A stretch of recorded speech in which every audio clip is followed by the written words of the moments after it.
तो मैं उस बच्चे का एक बहुत हृदय विदारक कमेंट था, मैं उसको ले रहा हूं।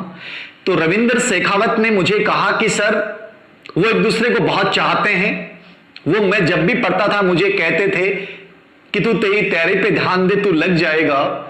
सर मैं आपको क्या बताऊं, मैं आपको अपना आइडियल मानता हूं, आपकी किताब मेरे पास है, बहुत मेहनत कर रहा हूं, लेकिन सर वो दोनों जा चुके हैं।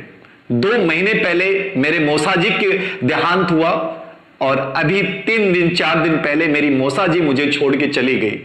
सर उस घर में हम 2 अविवाहित बच्चे हैं, एक छोटा सा कुत्ता है। सर भगवान होता है क्या मुझे नहीं पता, भगवान हो ही नहीं सकता। वो बच्चा इतना निराश था। रविंद्र के माध्यम से मैं आपको कहना चाहूंगा कि रविंद्र ये दुख की घड़ी होती है। मैं नहीं जानता जीवन मृत्यु का निर्धारण कौन करता है, लेकिन मैंने उसको कहा कि मैं तेरी क्या हेल्प कर सकता हूं, मुझे तो ये बता दे। उसने कहा सर कोई हेल्प नहीं चाहिए, कोई हेल्प नहीं चाहिए, मुझे अब पढ़ाई नहीं करनी है। मैंने कहा पढ़ाई क्यों नहीं करनी है? कि जिन लोगों के लिए मैं पढ़ रहा था वो जब लोग नहीं रहे, वो मेरे माता पिता नहीं रहे, मेरी मां बचपन में चली गई, जिन्होंने मुझे पालन पोषण किया वो मुझे छोड़ के चले गए, तो मैं पढ़ भी लूंगा तो क्या होगा, नौकरी भी लग गई तो क्या होगा। उन्होंने जिंदगी भर कष्ट सहन किए और मैं उनके लिए कुछ नहीं कर पाया। किस काम की पढ़ाई है, मुझे पढ़ाई नहीं करनी है। आज उस रविंद्र के माध्यम से मैं आप सभी को कहना चाहूंगा, देखिए बड़ी दुख होता है हमारे लिए, हमारे माँ बाप बहुत बड़े होते हैं और हमारे माँ बाप एक ऐसा एक वर्ग है जो हमेशा दुख सहन करते हुए अपनी इच्छाओं को दबाते हुए हमारे लिए करता है और हमारे मन में होता है कि हम उनको लगने के बाद कुछ करेंगे। चलो आप नहीं कर पाए, लेकिन उस बच्चे का ये कमेंट मुझे बड़ा निराश कर गया कि सर अब मैं पढ़ लूंगा भी तो क्या है, वो रहे ही नहीं।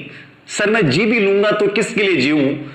रविंद्र सिंह शेखावत, मैं आपको ये कहना चाहूंगा, जितने भी बच्चे इस समय देख रहे हैं, आपने सब कुछ खो दिया है, लेकिन उनकी इच्छा थी और आपके लिए उन्होंने कहा था कि बेटा तू अपनी तैयारी पे ध्यान दे, तू लग जाएगा। वो उनकी अधूरी इच्छा है। वो चले गए तुम्हें छोड़ के, वो पवित्र आत्माएं हैं, वो लौट के नहीं आएंगे, लेकिन वो तेरे अगल बगल में रहेंगे। उनकी अधूरी इच्छा थी कि तू नौकरी लगेगा। उनके लिए मैं तेरे से रिक्वेस्ट करता हूं कि हिम्मत मत तोड़ना और हर उस बच्चे से रिक्वेस्ट करता हूं कि उनके लिए तुम अभी भी बहुत कुछ कर सकते हो। उसने कहा अब क्या कर सकता हूं? अभी भी बहुत कुछ कर सकते हो। तुम यदि सिलेक्शन लेके उनके नाम से कोई ट्रस्ट चलाओ, उनके नाम से कोई एनजीओ बनाओ, उनके नाम से इस राष्ट्र, इस मानवता की सेवा के लिए कोई कार्य करो, अपनी तनख्वाह लगने के बाद उनके नाम को अमर बना सकते हो। उनके नाम को घर घर में पूजा